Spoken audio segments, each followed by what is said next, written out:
எம்பெருமான் திருச்செந்தூர் முருகன் உருவான கதை. தேவர்களை சூரபத்மன் மிகவும் தொந்தரவு செய்தான். தேவர்கள் தங்களை தொந்தரவு செய்த சூரபத்மனை அழிக்கும்படி சிவபெருமானிடம் முறையிட்டனர்.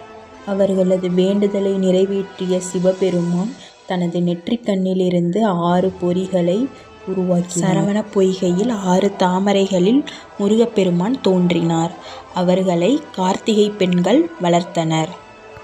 பின்பு சிவபெருமானின் கட்டளையை ஏற்று சூரபத்மனை அழிக்க முருகப்பெருமான் இங்கு வந்தார். இவ்வேளையில் முருகப்பெருமானின் தரிசனம் வேண்டி தேவர்களின் குருவான வியாழ பகவான் இத்தலத்தில் தவமிருந்தார். அவருக்கு காட்சி தந்த முருகப்பெருமான் இவ்விடத்தில் தங்கினார். அவர் மூலமாக முருகப்பெருமான் அசுரர்களின் வரலாற்றை தெரிந்து கொண்டார். அப்பொழுது தன் படைத்தளபதியான வீரபாகுவை சூரபத்மனிடம் தூது அனுப்பினார்.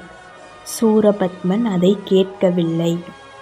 பின்பு முருகன் தன் படைகளுடன் சென்று சூரபத்மனை வதம் செய்தார். வியாழ பகவான் முருகனிடம் தனக்கு காட்சி தந்த இவ்விடத்தில் எழுந்தருள வேண்டும் என வேண்டிக் கொண்டார். அதன்படியே முருகனும் இங்கே தங்கினார். பின்பு வியாழ பகவான் விஸ்வகர்மாவை அழைத்து இங்கு கோயில் எழுப்பினார். முருகன் சூரனை வெற்றி பெற்று ஆட்கொண்டதால் ஜெயந்திநாதர் என அழைக்கப்பெற்றார். காலத்தில் இப்பெயரே செந்தில்நாதர் என்று மருவியது. இத்தலமும் திருச்செயந்திபுரம் என்று அழைக்கப்பெற்று பின்பு திருச்செந்தூர் என்று மருவியது.